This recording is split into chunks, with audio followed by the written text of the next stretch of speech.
이 세상의 모든 사람뿐만 아니라 생명을 갖고 있는 모든 것들은 칭찬받는 것을 다 좋아합니다. 사람뿐만 아니라. 심지어 뭐까지 좋아해요? 고래. 고래? 고래도 칭찬하면 춤을 춘대요. 식물들도 칭찬을 해주면 잘 자란대요. 왜 그럴까? 이게 어쩌면 하나님의 마음인지도 몰라요. 하나님이 모든 만물 앞에 하나님의 마음을 담아놨어요. 그리고 우리 하나님은 어떤 분이실까? 우리 하나님도 역시 칭찬받으면 너무너무 좋아하세요. 근데 하나님을 칭찬한다고 할 때 우리는 하나님을 칭찬한다고 표현하지 않죠. 하나님을 어떻게 한다 그래요? 찬양한다 그래요. Praise the Lord. Praise라고 하는 말은 원래 칭찬한다는 말이죠. 근데 하나님 앞에 쓰여질 때는 하나님을 찬양합니다 라는 말로 쓰고 있는 것이죠. 오늘 성경에 보면 내가 이래서 결국은 하나님을 찬양합니다 하는 말로 종교를 하고 있어요. 오늘 그 내용을 우리가 볼 것인데 결론적으로 얘기를 하면 오늘 본문의 17절, 18절이 결론이에요.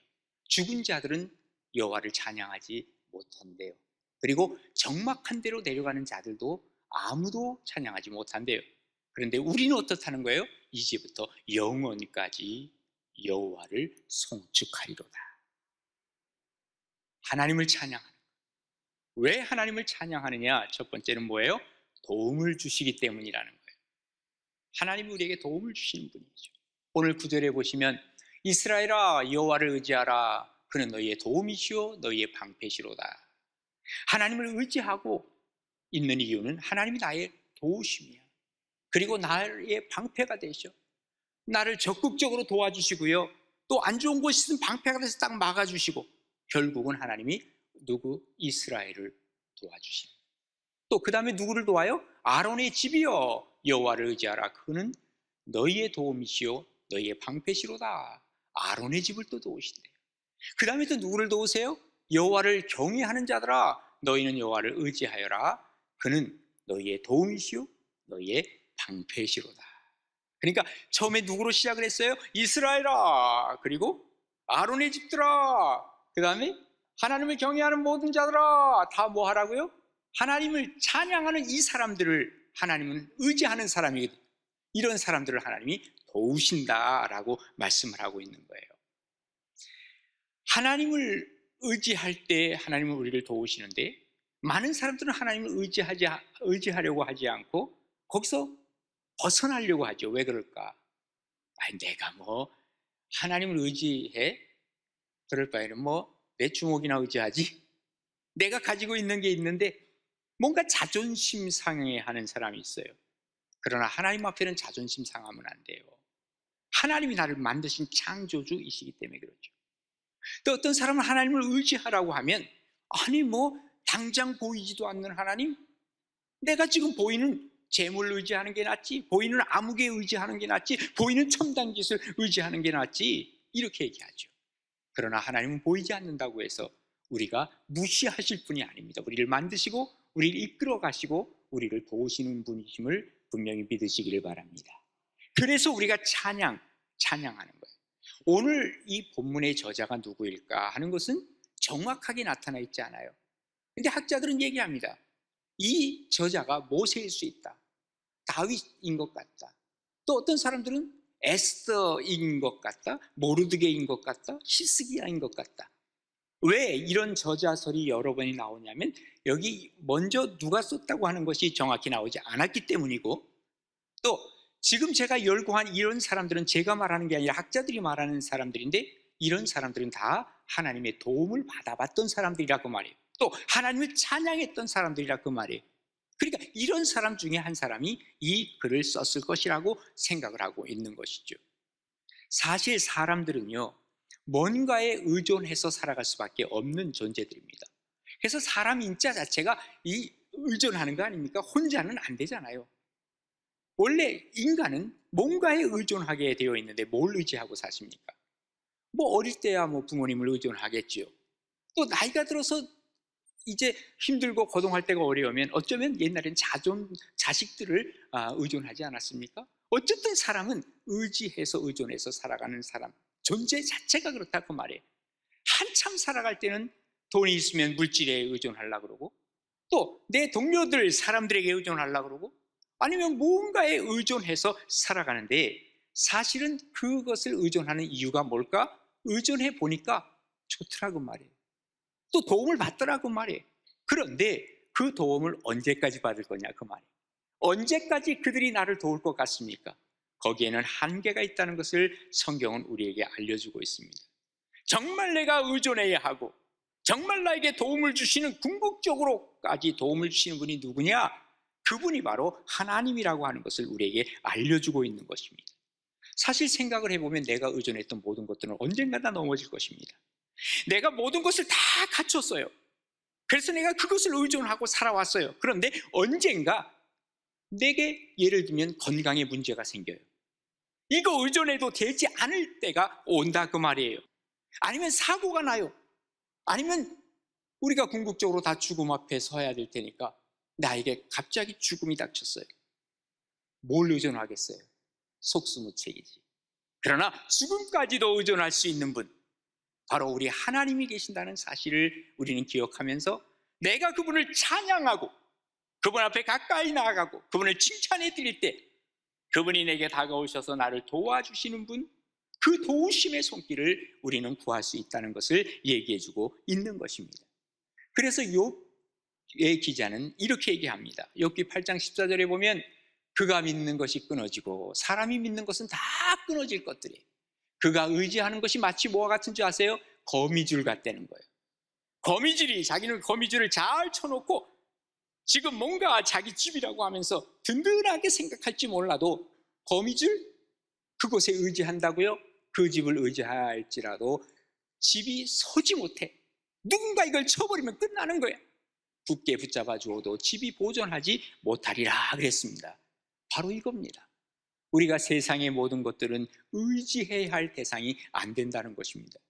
잠깐의 도움을 줄지 몰라도 우리에게 끝까지 우리에게 도움을 줄 수는 없다는 것을 얘기하고 있는 것입니다. 잠언서 11장 28절에 보면 재물을 의지하는 자들에게 얘기합니다. 자기의 재물을 의지하는 자는 패망하려니와. 의인이 뭐예요? 하나님과의 관계를 맺고 살아가는 사람이 의인이에요. 하나님을 의존하는 사람이에요. 이런 의인은 푸른 잎사귀 같아서 번성하리라, 이렇게 말씀하고 있습니다. 우리가 세상을 살다 보면 어려운 일도 생기고 두려운 일도 생기고 근심스러운 일도 생기고 염려되는 일도 생기고 걱정되는 일도 생기고 많이 그러잖아요.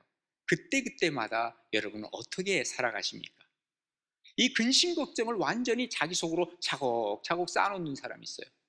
처음에 쌓아놓을 때는요 괜찮아요. 이게 차곡차곡 쌓인다는 말이 바로 뭐냐면 내가 그만큼 절제하면서 내가 그만큼 나 자신을 이렇게 세워가는 것을 얘기해요. 근데 이것이 점점 차보세요. 나중에 보면 결국 남는 것은 걱정, 근심밖에 없어요. 그러다 보니까 내 속에서 뭐가 나와요? 그냥 좋지 않은 것들이 나올 수밖에 없고 우울한 감정밖에는 나올 것이 없어요. 그러다 보니까 걱정이 하도 많으니까 걱정이 뭐가 돼요? 걱정이 팔자가 되는 거예요. 이렇게 살아가는 사람들이 얼마나 많은데요. 반면에 어떤 사람은요, 걱정, 근심, 걱정, 두려움 모든 것들이 올 때마다 밖으로 그냥 막 표출하는 거예요. 그러니까 옆에 있는 사람 피곤해. 그 사람하고 있으면요 누군가를 불편하게 만드는 사람들이에요. 그리스도인들은 이런 어려움의 문제가 닥치면 어떻게 하는 사람들이냐? 이런 사람들은요, 그리스도인들은 끄집어내는 거예요. 예? 끄집어내는 것까지는 똑같은데 그냥 끄집어내어서 다른 사람을 불편하게 만드는 것이 아니라 이것을 하나님 앞에 맡겨버리는 거예요. 이게 바로 신앙입니다. 주님 앞에 맡겨버리면 주님께서 어떻게 하시는가? 시편 55편 22절에 이렇게 기록하죠. 내 짐을 여호와께 맡겨버리라. 너를 붙드시고 의인의 요동함을 영영히 허락하지 아니하시리로다. 하나님 앞에 맡겨버리면 내가 흔들릴 것도 없어. 하나님이 다 알아서 해주신다는 거예요. 또 이것 때문에 다른 사람을 힘들게 만들 것도 없어. 하나님 앞에 맡겨버리는 거예요. 그러면 내 속에는 어떡합니까? 평안함이 쌓여지기 시작하죠. 아니, 저렇게 힘든 일이 있는데, 아니 저렇게 큰 일이 있는데, 아니 저 사람 어떻게 맨날 웃고 다녀? 저 사람 혹시 속이 뭐 이상한 사람 아니야? 이상한 사람 아닙니다. 하나님이 인도해 가시는 것이 있기 때문에 여기에 바로 진정한 하나님의 샬롬이 우리 가운데 거하신다는 것을 우리는 많은 사람들에게도 보여줄 수 있는 것입니다. 베드로 사도는 베드로전서 5장 7절에 뭐라고 얘기를 합니까? 너희 염려를 다 맡겨버리래. 누구께? 주님께 맡겨버리라. 이는 저가 너희를 권고하심이니라 그랬습니다. 하나님은 가까이 하는 사람을 절대로 외면하지 않으십니다. 하나님은 만날 때를 우리에게 허락하십니다. 하나님을 만날 만한 때에 찾으라 그랬습니다. 그리고 가까이 계실 때 부르짖으라 그랬습니다. 이사야서를 통해서 우리에게 주시는 말씀입니다. 보라, 지금은 뭐예요? 은혜 받을 만한 때요. 보라, 지금은 구원의 날이로다. 고린도후서 6장 2절의 말씀이죠. 우리가 이때를 놓치면 안 돼. 하나님이 이런 기회를 주실 때 내가 붙잡을 수 있어야 된다는 거예요. 그때 내 신앙은 쌓아나가는 거예요. 그러다가 어떤 급한 문제가 닥치면 하나님께서 집중적으로 도와주시는 것을 경험하고, 우리가 천천히 해도 되는 것은 하나님이 더 잘하시기에 천천히 도와주시고, 하나님을 찬양하고 하나님과의 이런 인격적인 관계를 맺은 사람에게 하나님이 도우심의 손길을 주신다는 것을 경험해 보면, 아, 정말 우리 하나님이 진짜 하나님이시구나. 그게 바로 뭐예요? 믿음이에요. 믿음을 굳게 세워나가는 것, 이것은 결국 하나님과의 관계가 깊어지는 거예요. 이 관계가 깊어지면 깊어질수록 하나님의 도우심의 손길을 우리가 느끼며 살아가는 것이죠. 이런 은혜와 축복이 우리 가나안교회 모든 성도님들에게 임해서 정말 하나님의 도우심을 갖고 살아가는 복된 여러분 되시기를 주님의 이름으로 축복합니다. 그 다음에 우리가 하나님을 찬양하는 두 번째 이유는 하나님이 우리에게 복을 주시기 때문이에요. 오늘 본문 12절에 보시면 여호와께서 우리를 생각하사 뭐를 주세요? 복을 주시되. 이스라엘 집에도 복을 주시고 아론의 집에도 복을 주셨어요. 아까 도우심도 그랬죠? 이스라엘 집으로 시작해서 아론의 집으로 갔죠? 그 다음에 어디로 가요? 높은 사람이나 낮은 사람을 막론하고 여호와를 경외하는 자들에게 복을 주시리로다.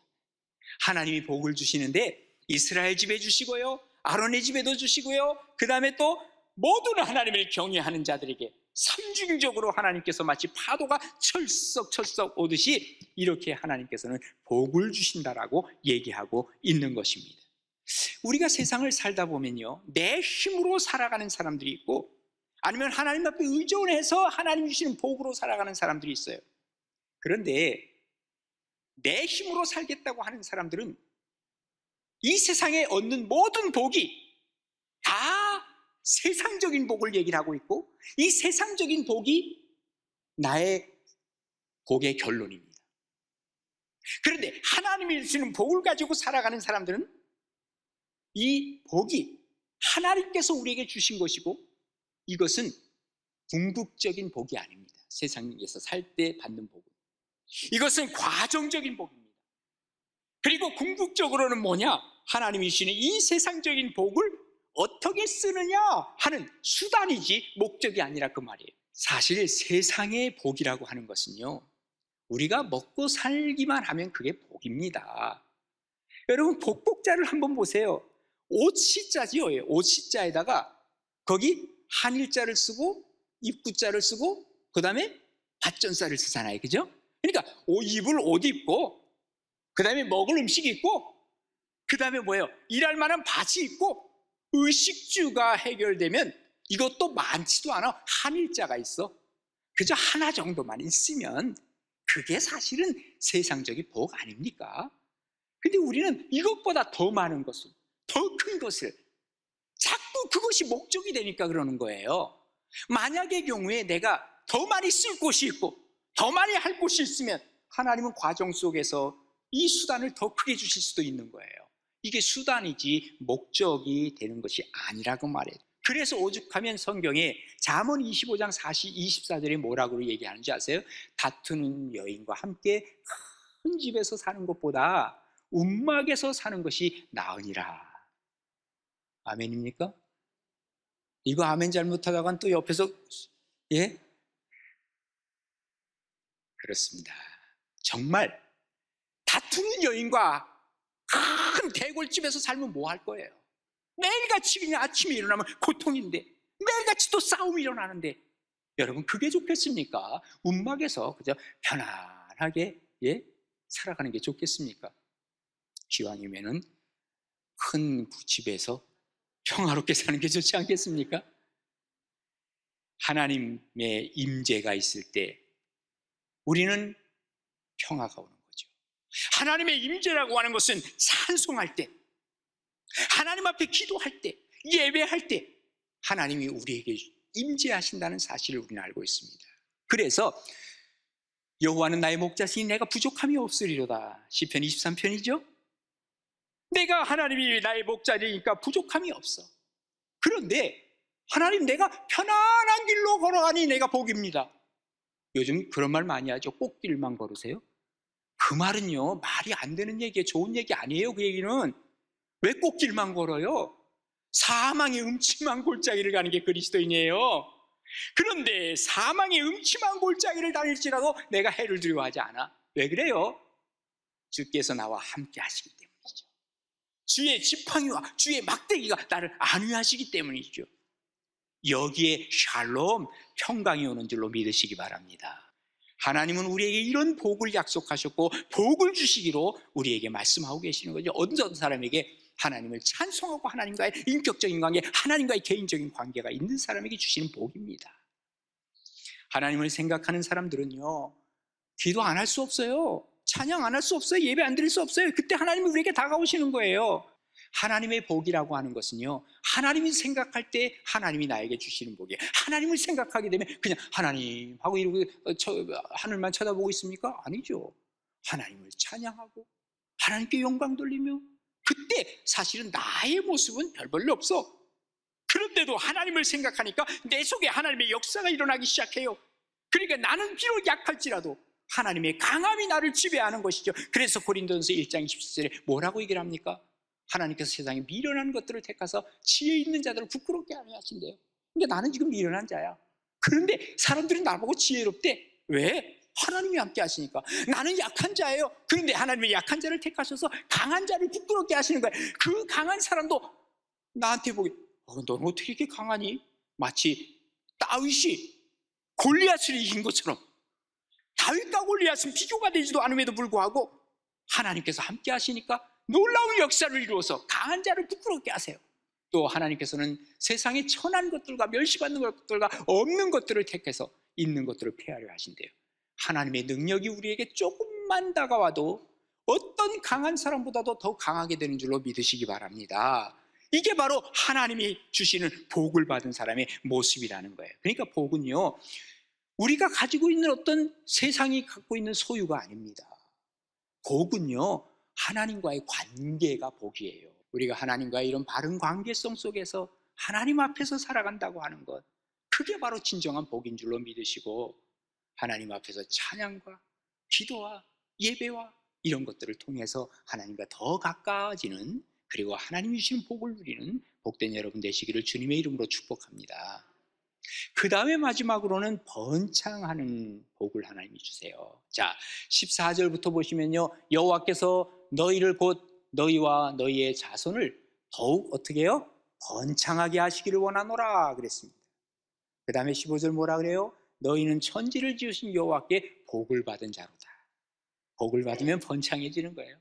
하늘은 여호와의 하늘이라도 지금 하나님께서 이 하나님의 것들을 다 주관하고 계세요. 땅은 사람에게 주셨도다. 이 땅에서는 번창할 수도 있고 번창하지 못할 수도 있다는 것을 얘기해주고 있는 것이지요. 그겁니다. 그런데 이 번창하는 것도 마찬가지예요. 세상적인 번창과 우리 하나님께서 말씀하시는 번창은 이 초점이 달라요. 세상에 번창한다고 하는 것은 많이 소유하면 번창하는 거예요. 근데 하나님께서 번창한다고 하는 것은 하나님과의 관계성 속에서 영향력이 있는 거예요. 그러니까 세상에서 내가 얼마큼 영향력이 있느냐, 하나님은 거기에 관점이 있지, 우리는 말이죠, 많은 걸 갖고 있느냐, 소유에 관심이 있지만 하나님은 그게 아니라 그 말이에요. 그래서 역대상 4장 10절에 보면 우리가 야베스의 기도라는 것을 알고 있죠. 야베스가 이스라엘 하나님께 아뢰어 이르되, 주께서 내게 복을 주시려거든 나의 지역을 넓혀달라. 옛날엔 지경을 넓혀달라 그랬어요. 하나님, 나에게 영향력 있는 사람이 되게 해주세요. 주의 손으로 나를 도와주시고 나로 환난에서 벗어나 내게 근심이 없게 하옵소서 하였더니 하나님이 그가 구하는 것을 다 허락하셨대요. 이게 바로 하나님이 주시는 복이요 하나님이 주시는 번창함이라고 얘기할 수 있는 것이죠. 우리가 하나님 앞에 뿌리를 내려야 하나님이 주시는 번창함으로 나아갈 수 있는 거예요. 어느 마을에 아주 극심한 가뭄이 왔답니다. 그러니까 시냇물까지도 바짝바짝 말라버렸어. 또 논밭이 쩍쩍 갈라졌어. 지금 이러한 상황에서 보니까 시냇가에 심어진 나무까지도 다 말라 들어가는 거예요. 근데 참 놀라운 것은요, 저 산꼭대기에 있는 나무들은 푸릇한 거예요.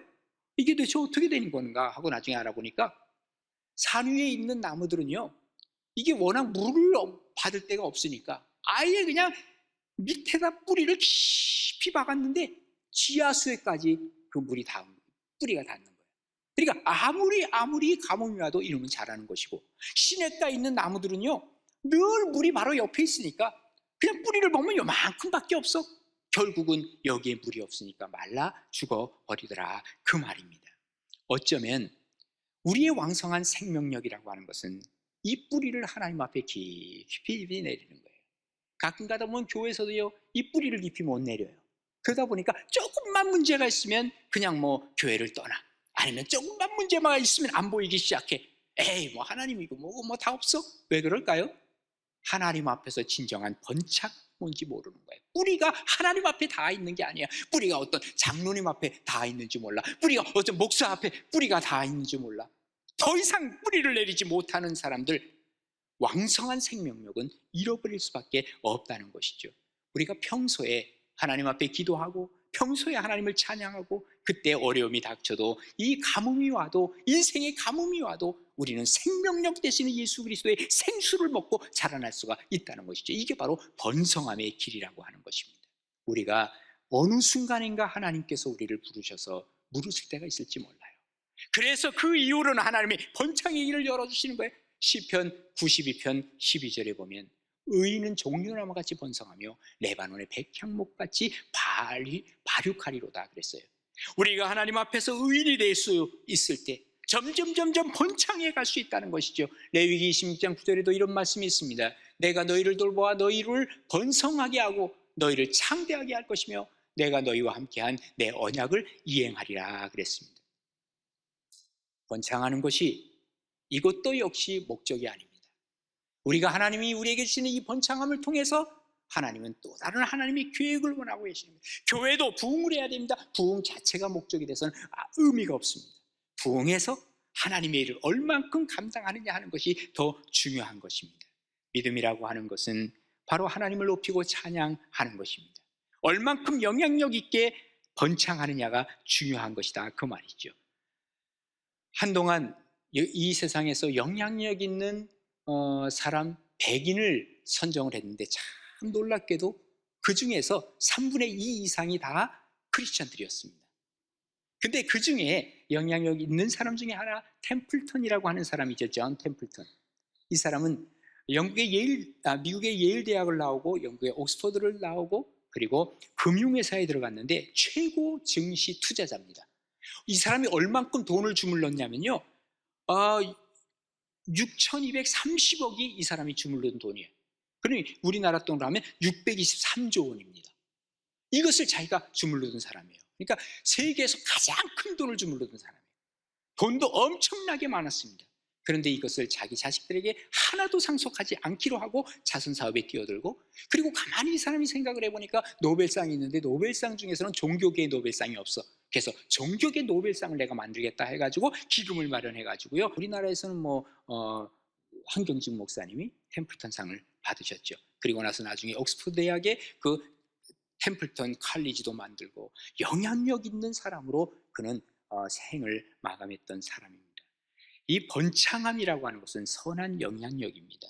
마태복음 5장 16절에 뭐라 그럽니까? 이같이 너희 빛이 사람 앞에 비추게 하여 그들로 너희 착한 행실을 보고 하늘에 계신 너희 아버지께 영광을 돌리게 하라 그랬습니다. 우리가 하나님을 찬양하는 이유, 하나님과의 더 깊은 관계를 맺는 겁니다. 그래서 하나님을 찬양할 때 하나님은 우리를 도와주시고, 하나님을 우리가 찬양할 때 하나님이 진정한 복을 주시고, 하나님을 찬양할 때 하나님께서는 번창케 하신다는 이 시편 기자의 노래가 우리 가나안 교회 노래가 되고 하나님이신 노래가 되기를 주님의 이름으로 축복합니다.